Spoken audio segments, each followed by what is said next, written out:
So if anybody wants to ask the first question, so feel free.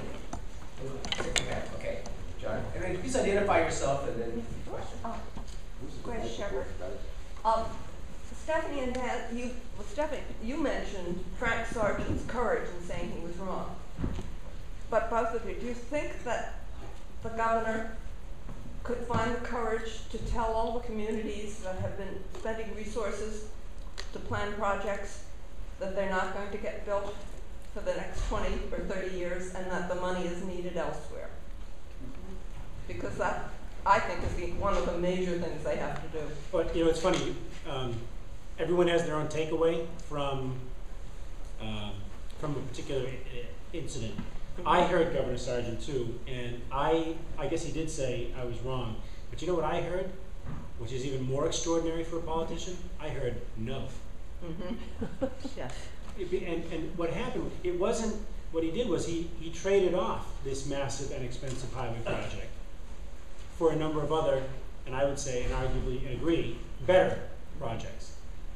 But nobody seems to be saying no. And one of the things that frustrated the hell out of me would be to keep a little bit of money draining towards the planning of projects that we all knew will never happen. And when you try to pull the plug, for instance, I did on Silver Line Phase 3, which ultimately the Patrick administration permanently pulled the plug, I was vilified, literally, by the Boston Globe. They editorialized against me as, you know, just awful. And I said, the T can't afford it. The MBTA can't afford it. And if somebody wants to do it, then the state or someone needs to step in to pay for it. There are some great other options that I came up with, but the T couldn't. And so I'd like to see more people say no and trade off the dollars that were going either wasted on planning for projects that weren't going to go anywhere, or just make a choice between this one and then get them to happen. That would be my thought. Stephanie, you want to chime in on that? Yeah, I mean, it is very hard to say no. And there is a huge amount of momentum built into the transportation system because you sort of plan a project for 5 years, 10 years, longer, and there's this sort of culture that says when your project finally gets to the top of the list and the money is there, then you're entitled to build it. And even if it doesn't make sense, I mean, it made sense 10 years ago, 10 years have now passed, no one asked the question, well, before we start cutting the checks, does it still make sense? So I agree with you, but I think fundamentally what happens in other parts of the country that does not happen in Massachusetts that is going to need to start happening here is that the culture here is that local communities drive a huge amount of the transportation planning, but spend none of the money. They have no skin in the game at all. We have the small, as far as I have been able to tell, and we're going to try to actually get this number, we have the smallest proportion of transportation funding that is generated at the local level of any state in the United States of America.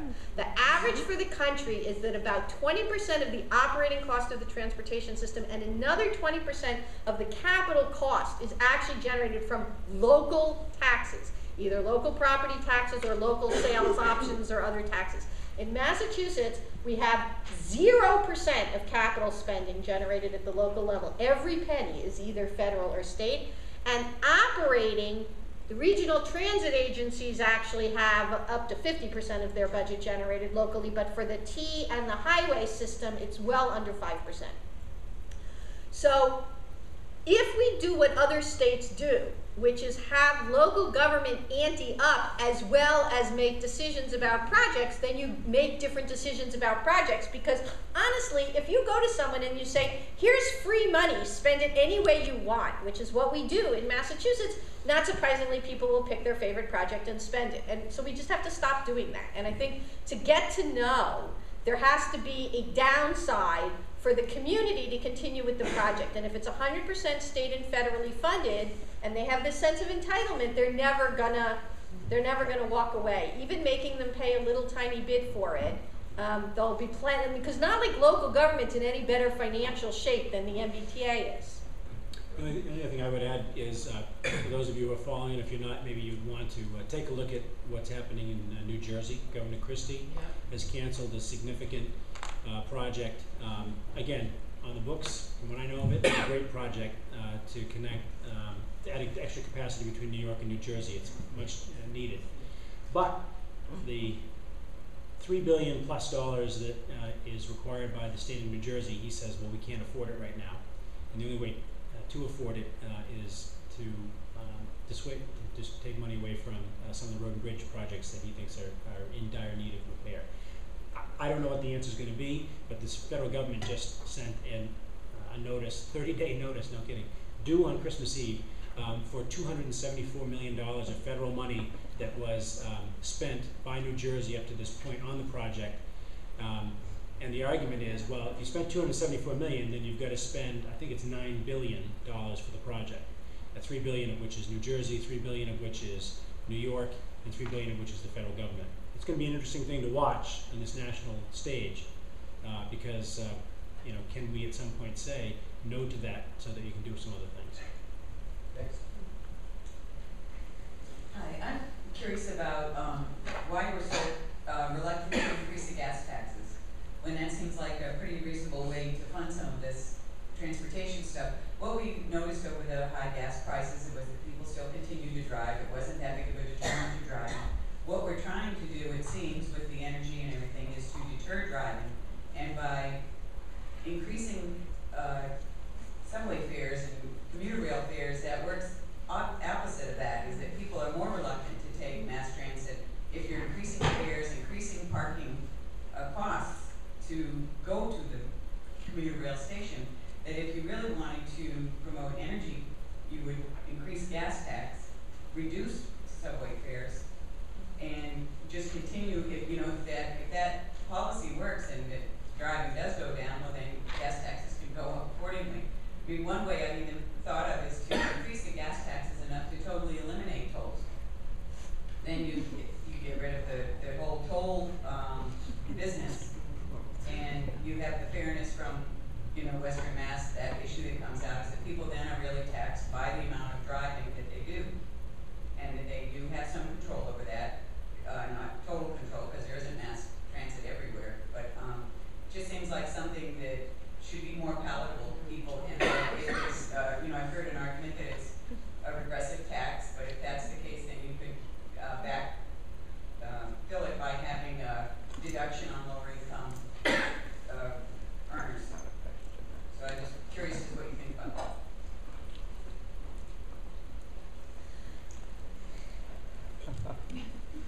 Okay, so Governor Patrick proposed 19-cent increase in the gas tax. How many people in this room got on the phone the next day, called their state rep and senator and told them to vote for it?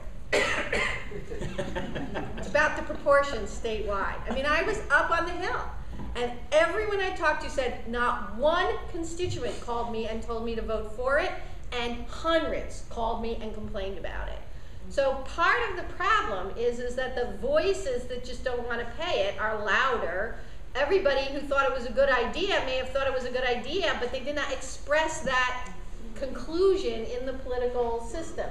It takes a certain amount of courage to raise taxes in the current political climate, and you cannot expect people to be courageous without the sense that they will at least get some credit for doing the courageous thing. So I think part of it is there is no organized constituency in favor of gas tax increases. But in general, I mean, I actually think the gas tax hurts, and this is why. People think they paid. Fares and tolls and the gas tax hurt transportation policy, because what people say is, I already paid. Why are you asking me for more? I pay the gas tax, I pay for my Charlie card, I pay a toll every time I use the Mass Pike. I'm paying, I don't understand why there needs to be more money. So we actually, in other areas of government, there's no illusion that you're paying for anything except through general taxes. So unfortunately, there is this sense of, I already paid, why are you asking me to pay more? And we can't raise gas taxes, and we can't impose mileage fees, and we can't, raise parking fees. It just doesn't work. I mean, San Francisco just changed all the rates on its parking meters and is raising $19 million a year and putting it into sidewalk improvements and local transit. And I raised the issue in Boston. For the city of Boston, I proposed that we raise meter rates and that instead of getting a 2-year resident parking sticker for free, which is what you now get in the city of Boston, you should pay $10 and it should only be good for a year. And that $10 a year would actually raise a lot of money in the city. And you know, everybody looked at me like, how can you ask people for more money? So people in Massachusetts anyway are not really interested. They feel like they've already, you know, I gave it the office. I support it, and well, first of all, I hope you run for office, and I'll vote for you, and I hope you win. But in the current climate, I doubt it, and that's really, I think, Stephanie's point. I did stand in front of the State House as one of those who say you need to raise the fuels excise, and that's I'm not being cute. Typically, you don't buy gas, put it in your automobile, sit in your car, you know, start it up in the driveway, and then just sit there. Right? You actually you take advantage of the roadway system. You put wear and tear on the roadway system. And if you drive more, you burn more fuel. And if you burn more fuel, you need to buy more fuel, so you pay more. Geez, that seems like a real elegant user fee. It's easy to collect, and it makes an awful lot of sense. And those who use things more get to pay a little more. I don't know how it doesn't make sense, other than the fact that there is an irrational connection of the American person with their automobile and all things automobile and gas. The reaction was a firestorm, and I was frankly, I spent all my adult life and some of my teenage life, I'm a dork, I guess, in and around politics and government, and I was shocked at the intensity of the pushback. I guess what I would say to you is, I think that what needs to happen is that the 1.3 million rides that take place on the MBTA every day need to be mobilized. Those people on the U need to mobilize, and I don't know what it is. Maybe it's when fares have to go up again and they have to cut service, and just like the folks in the Metro West area stood up and said, hell no, you're not raising tolls, and they organized, and the legislative delegation was cohesive, and the letters came and people marched on Beacon Hill, and it was taken care of. But one of the criticisms that I would say, one of the things that was very difficult for me was marshaling the support, or somehow pulling together the riders of the MBTA. One of the suggestions that recently came out with Mass Inc., where I spent some time after leaving the T, one of the recommendations, or two of the recommendations, one is to actually form a formalized legislative delegation around the MBTA and work to try to get funding for alternative sources rather than raising fares. And the other is, we don't actually have a formalized a formalized riders group. There's a lot of ad hoc groups, and most of them are fragmented and dealing with small things. But in New York, in Albany, the legislature actually, by statute, created a ridership oversight group that speaks for the riders of the New York transit system. And I have strongly advocated that happen here in Boston, because I think the power of the people who ride, if they only but spoke, could do exactly what you said.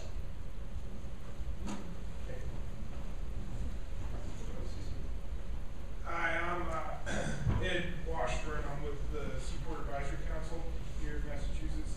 My question was about freight. Massachusetts uses a huge amount of trucks to get freight in and empty boxes, usually out of the state. And the trucks, according to the U.S. Highway Administration, 40% of the trucks, 10% of the traffic on the highways are trucks, and they account for 40% of the maintenance costs. So I guess my question is, where is freight planning in Massachusetts in the future? I mean, I know there's a lot of projects. The Port of Boston currently is not connected by rail to the CSX main line. And also make a plug for water transportation projects. I mean, you don't need any infrastructure for water other than some landside stuff. There's freight transportation. I would just say that the Port of Boston has become more attractive. Again, to Tom Kitten and other folks there, their credit, they really lured some big container shipping from China and elsewhere. For those of you who are also kind of keeping track of big infrastructure projects globally. The Panama Canal in 2014 will double its capacity with the work that's been ongoing for the last several years, and that's really good, bodes well for the eastern ports in the United States to have cheaper and easier movement of freight by sea, and then ultimately how does it move? I would love to see at port freight rail connection. There is a way to do it from Conley Terminal and around. That right of way is still in place. We take a little bit of finagling, but I put it on the table when I was secretary. I believe that the Patrick administration has a rail plan that at least continues to keep that alive. And just because CSX, Beacon Yards, Park might move to central Massachusetts doesn't mean that everything that come into the port has to get onto a truck. I would love to see some of it get onto rail, and then take that pathway out. That's pretty short money, I think, for pretty big impact. Every truck, every 18-wheeler that travels on the roads, if you want a little factoid, does the same amount of damage to the roadway as 12,000 private vehicles. So you can run 12,000 cars with one 18-wheeler chewing up the road. So it's the statistic is, I don't know how it would correlate, but it's close. Ms. Pollock, her constituents' reaction to the notion of raising the gas tax points to the fact that it is inherently regressive along with the payroll tax. And when you're looking at additional sources of revenue, you've got to remember poor people drive to work, and it's a burden. I can show you the slide. The gas tax is not regressive. The gas tax is only regressive if you leave out of the calculation the 1/5 of households that have no car and pay no gas tax, which are the poorest households in the Commonwealth of Massachusetts. 1 in every 6 households in Massachusetts headed by a person 65 or older has no car. 1 in every 4 households headed by a poor person has no car. So they pay 0 and they get subsidized transit. So it was actually done, the analysis has been done by an economist at MIT, and it is just not true that gas taxes are regressive. Barry Bluestone and I looked at it for the governor when he proposed the 19 cents raise. And people, it's an amazing thing. It's what makes America great. The households that drive the most are the households with the most vehicles. If you have 2 vehicles and you drive each 12,000 miles a year and you get a 3rd vehicle, you don't divide that 24,000 miles so that you now drive 8,000. You actually go up to about 30,000 miles a year. So a disproportionate amount of the gas tax is paid by households that have 3 and more vehicles, and they are not the poorest households in this country. And there are, as someone pointed out, if it really, to the extent it hurts poor people, there are ways of dealing with it. The most regressive transportation user fee for poor people in Massachusetts is bus fares, bar none. Because the bus system, some of the busiest routes come close to paying for themselves on fare box alone, closer than any other mode of transportation does. And the poorest people in Massachusetts ride the buses. Hi, my question is about transit-oriented development, and I didn't really hear too much about it, about what plans are at the state level to promote TOD in cities and counties. But what kinds of state policies exist that can either that can be used as leverage or that tend to obstruct sort of TOD principles and projects? So there are 275 fixed rail transit stations in eastern Massachusetts. Each one of those should anchor a place where the land use pattern is anchored by the fact that transit is available in that place. That's what transit-oriented development means. And there's a lot of interest in there was a lot of interest in transit-oriented development when we had development happening in the state, and I assume that there will be more interest in transit-oriented development when we have development projects. Unfortunately, the timing of transit-oriented development, we actually did a survey in, I'm gonna say it was 2006, 2007 at the Dukakis Center, where we cataloged all the proposed TODs. And the problem was transit-oriented development got very popular at the peak of the cycle, and the projects all opened at the crash.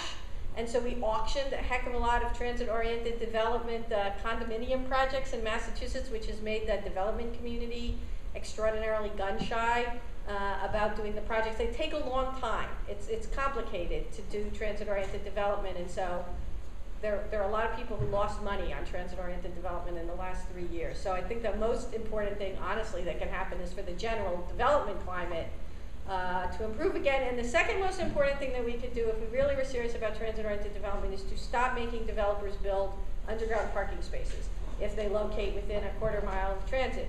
It costs, if you look at the pro forma for the hole in the ground that used to be Filene's basement in downtown Boston, they were planning to spend $60,000 per parking space to build the underground parking for that project. If you simply wiped out all the parking associated with that project, it would completely change the economics of whoever might be interested in buying it off of the current owner. So that's the biggest thing is that there's a lot of skepticism among neighbors, I would note. This is not a state issue, it is a local issue. The neighbors do not believe that these transit-oriented development projects will not generate cars. And so they therefore demand that you do the transit-oriented development with 2 parking spaces per residential unit, and it makes the economics not work. The easiest way to guarantee that transit-oriented development does not generate cars is to build no parking, and something the city of Boston has cleverly done, in a bunch of projects they exclude the street address from the database from which you pull residential on-street parking permits. So if you live in some of these projects and you try to cheat by getting an on-street parking permit in Boston, you can't. I like that. It's a favorite of mine. Hi, I'm Dan Mulvey with Mass Suburban Regional Policy. I have 2-part question. It's about something that you addressed earlier, and I want to bring it back to. My first part of my question is, can you think of a fiscally responsible way to take care of the good, safe repair the MBTA is facing while improving transportation to other parts of the state, like southeastern Massachusetts, whether that's the rail or that's a different way to improve it. So when they said no, they did have an alternative. So it wasn't just no to the project, there was an alternative there.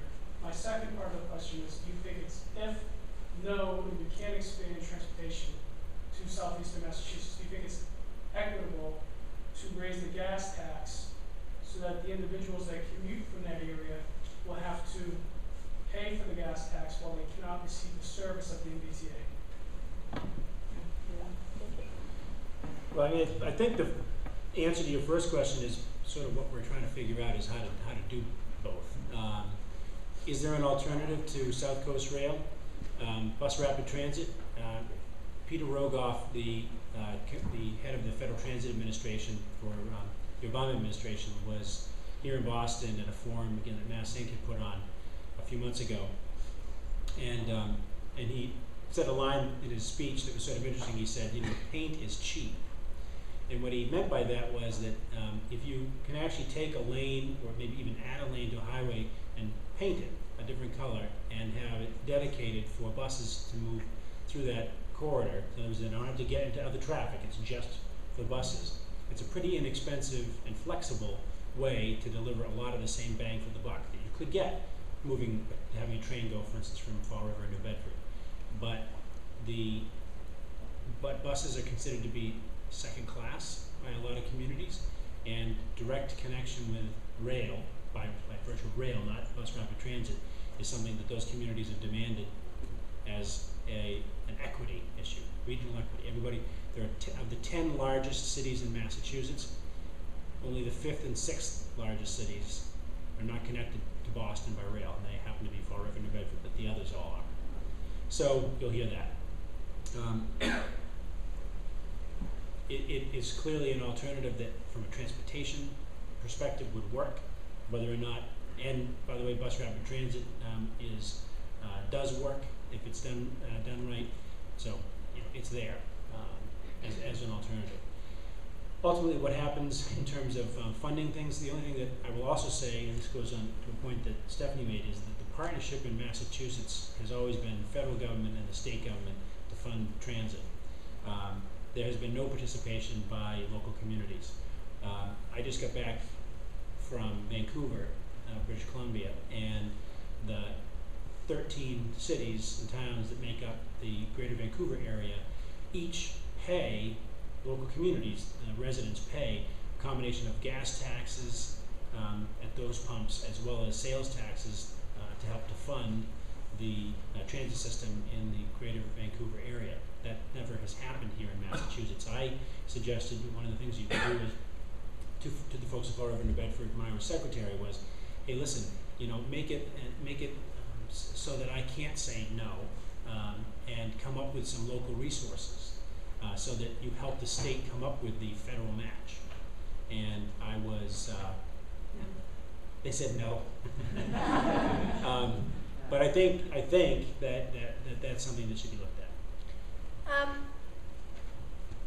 This will not make me popular with my friends who are fans of South Coast Rail, but South Coast Rail is an illustration of why we need to take a step back and think a little bit differently about transportation. Because the premise of South Coast Rail is that the future economy of New Bedford and Fall River depends on the ability of people to have inexpensive housing there and get on a commuter train and access jobs in Boston.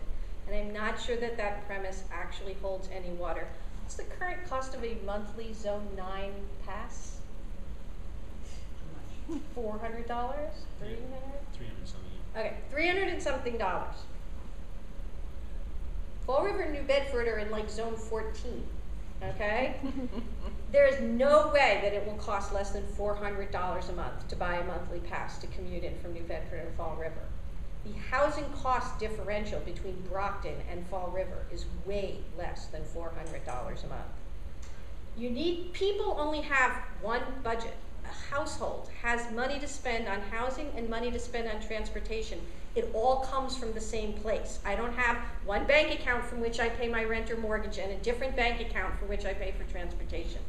If you look at combined housing and transportation costs, some of the least expensive places to live in Massachusetts are transit-served, close-in, core locations. And people in New Bedford, if they really work in Boston, are actually better off living in Brockton or Braintree or Quincy. I mean, I understand getting into Boston can be pricey. And there are maps now. There's an on-site database. We can put it on the website for Open Classroom, where you can look at the combined housing and transportation costs. I agree that we need an economic development strategy for New Bedford and Fall River, and it needs to include an infrastructure component. But I'm not sure that the right infrastructure investment to support the economy of the South Coast is the creation of a rail ride that will take several hundred people a day to jobs in Boston at a cost to those households of $400 a month. Can I give you my crazy idea? And I've actually, since I've said it a few times, put a casino in Fall River, New Bedford, and make the casino pay for the rail. They usually put mitigation attached to any casino. If a casino is going to happen, put it in Fall River, New Bedford. It'll get everybody bleeding down anyway to the casinos and the racetracks in Connecticut and Rhode Island. And again, if you're going to decide, make the judgment call to put one there.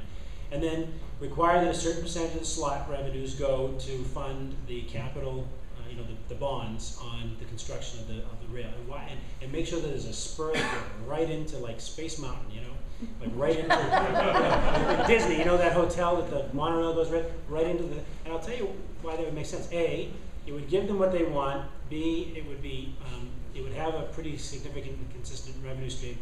But the other thing is, it would actually probably do pretty well for the numbers. Most of commuter rail, of course, is busy in the morning and in the afternoon, Monday through Friday, and then the rest of the time it's pretty foul. Well, imagine all those buses from all the senior centers that are heading down to Mohegan Sun in the middle of the day. Now you can just hop a train, and then the weekends or evenings. So suddenly you've got a reason for people who are now taking their vehicles, single occupancy vehicles or buses from the bus load to Connecticut and Rhode Island, and I think it would work actually. But throw it out there. Too crazy, probably work. Actually, you're moving to sort of the direction I've been hoping to go. It began with your comments on transit-oriented development. I am wondering about visions for ways in which transportation can contribute to vital, vibrant communities and neighborhoods. rather than just carrying people in and out, it can do other things as well. I want to hear your really smart thoughts about that, please. Stephanie? So, neighborhoods are this really important geography to everyone except transportation planners. In Massachusetts. Because transportation planners in Massachusetts work for the state transportation department. I mean, we just spent 2 years looking at neighborhoods served by rail transit. 2 years across the country to do this report that we published at the Dukakis Center. I think neighborhoods are the important unit of analysis, but it's not how we do it now, because the land use in the neighborhood is controlled by the community. The transportation infrastructure in the neighborhood is controlled by, some of it by the state, some of it by the T. The sidewalks, which are probably the most single important piece of transportation infrastructure that any community has, are controlled by the local community. And we don't have a system in Massachusetts and in many places for sort of getting all of those folks together to say, how are we going to take, that's why I say, if we had a strategy for seeing every one of the 275 station areas in eastern Massachusetts as an important neighborhood and say over the next 10 years, this is how we're going to make all of them great places to live, work, and play, and revitalize all of the dozens of cities that those 275 stations are located in. And by the way, the people who live and work there are likely to walk more and use transit more and have a smaller carbon footprint. That could occupy all of us productively for a long time. But who is the they who would do that vision thing? It's not the T, it's their station, but it's not their zoning, and it's not the community, it's their zoning, but it's not their station. I've been working with the new mayor in Newton, where I live, Seti Warren, on a bunch of these issues, and it's, you sort of just run into this wall of, well, it's their station or it's their bus route, but it's our neighborhood and our sidewalk. And I think that we need to break that down, and we need to find a way of having conversations where we bring the state transportation department and the transit agency and the local community and the residents of the local community to the table to plan for these, wonderful neighborhoods. Matt, you could argue that the whole city of Boston is transit-oriented development, and large parts of Cambridge and the rest of it. Sam Bass-Warner makes that. I mean, we grew out of 19th century version of transit-oriented development. But ironically, we take it for granted.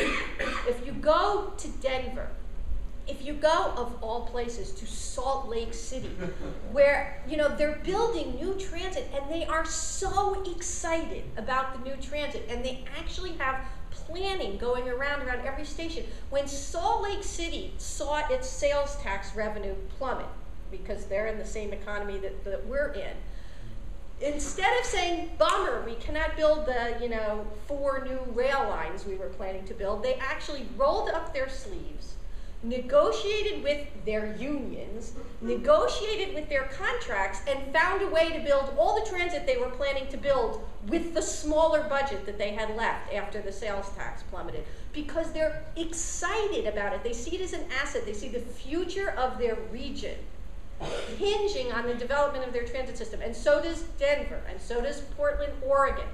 We've had ours for a century. We take it for granted. We have to stop taking it for granted. It is the future of our region in the 21st century as much as it was in the 19th. But unfortunately, because it's 100 years old and needs $4 billion worth of work, we don't see it that way. I'd like to say something optimistic. Yay! So in macroeconomics, demographics is maybe not king, but it's pretty darn powerful.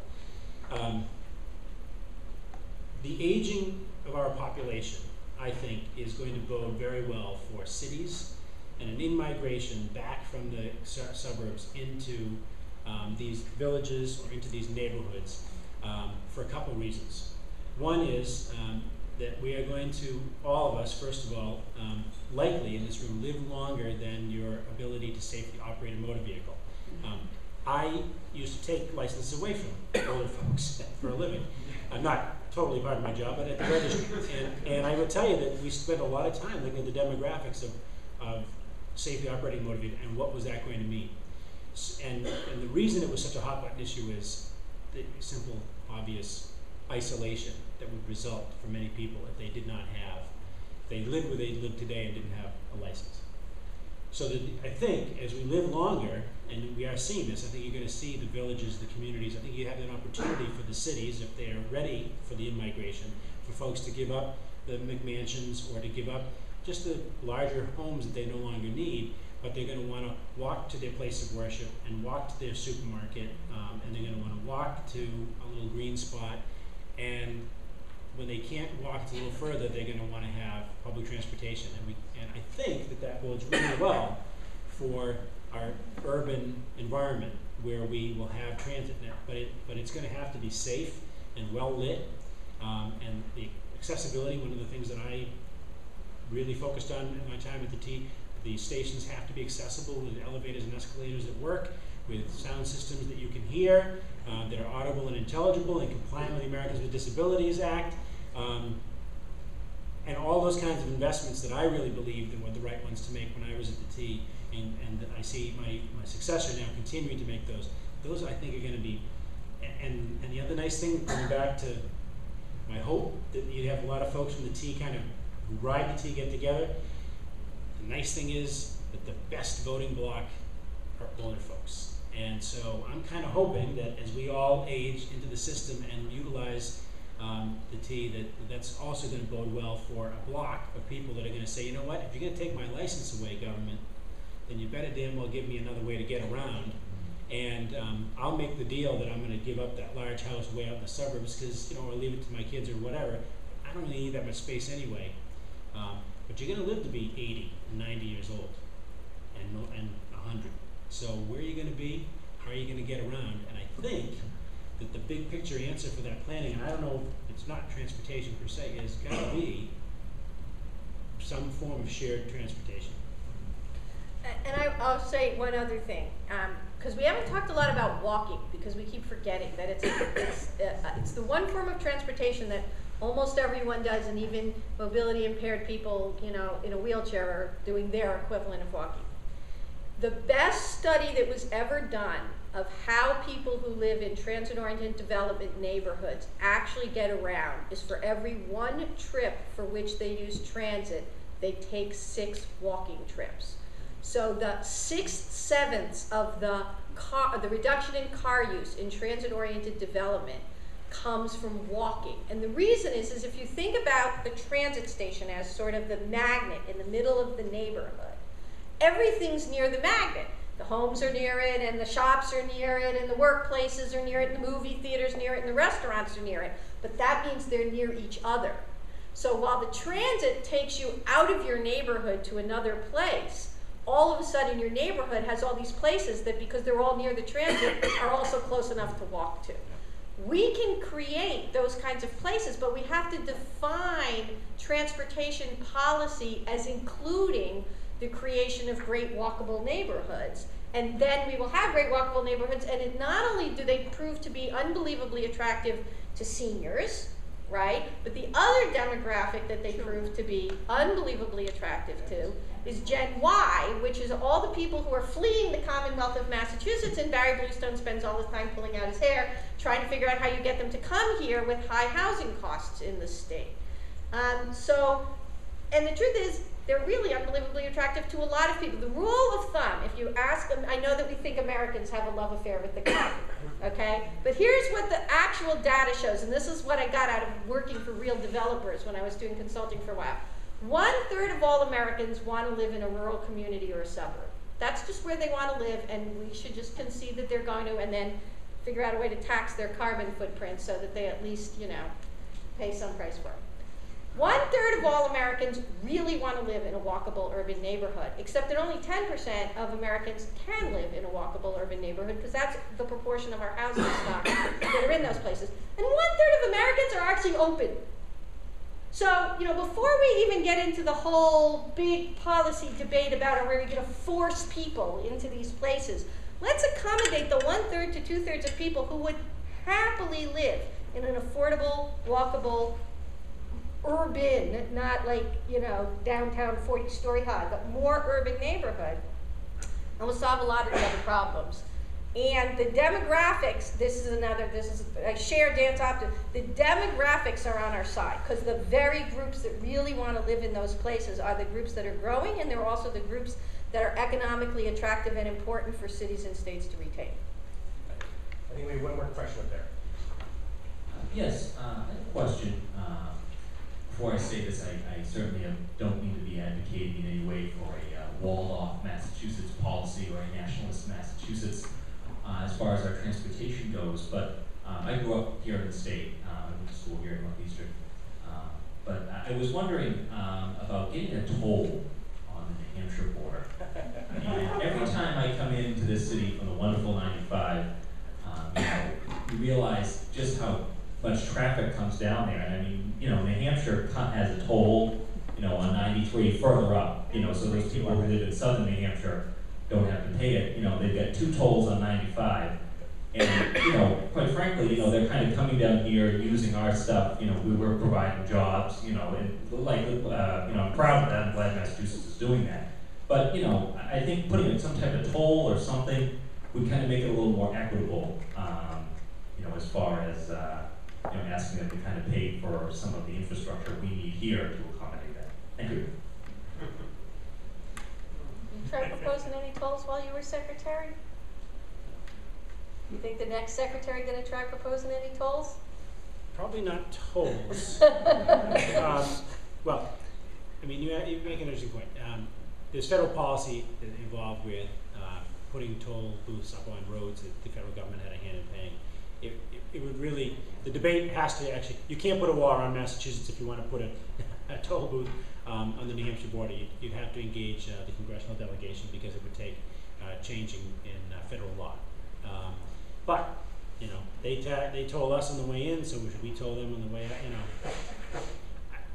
I happen not to be a fan of tolls. I mean, if you've been up to New Hampshire or heading up to Maine, whatever, the open road tolling that has now gone in place, it is, I mean, you just fly right through. I've got a transponder, and it is seamless. I guess open road tolling, I'm less of a problem with. I just have toll booths are unsafe. They cause more congestion and headache and heartache.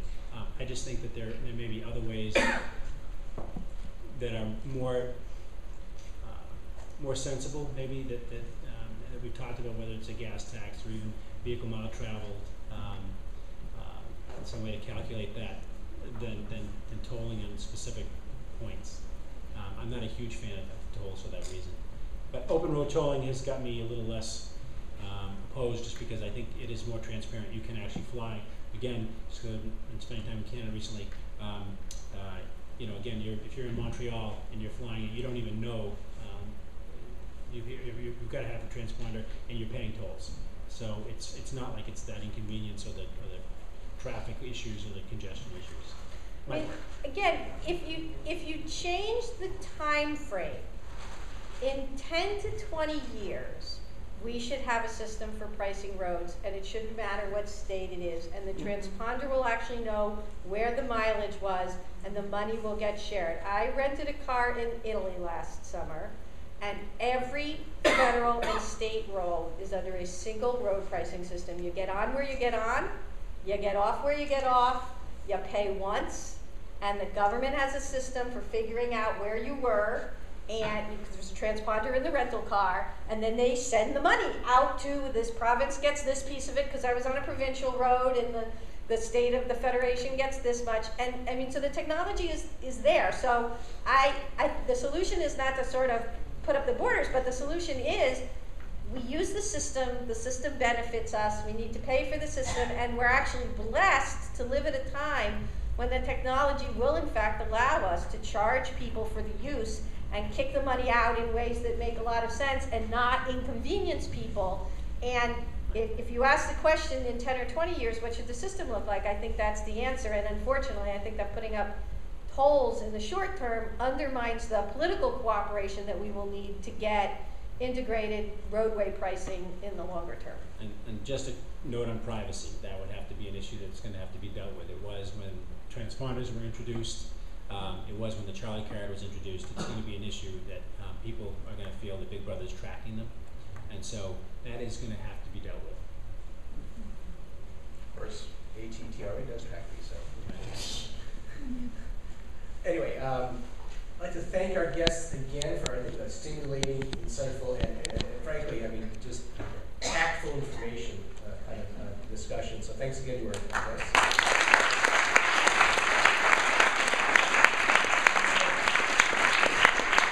Thank you for coming on such a night, and remind you that next week is our final session of the semester, Perspectives of the Governor, the two secretaries.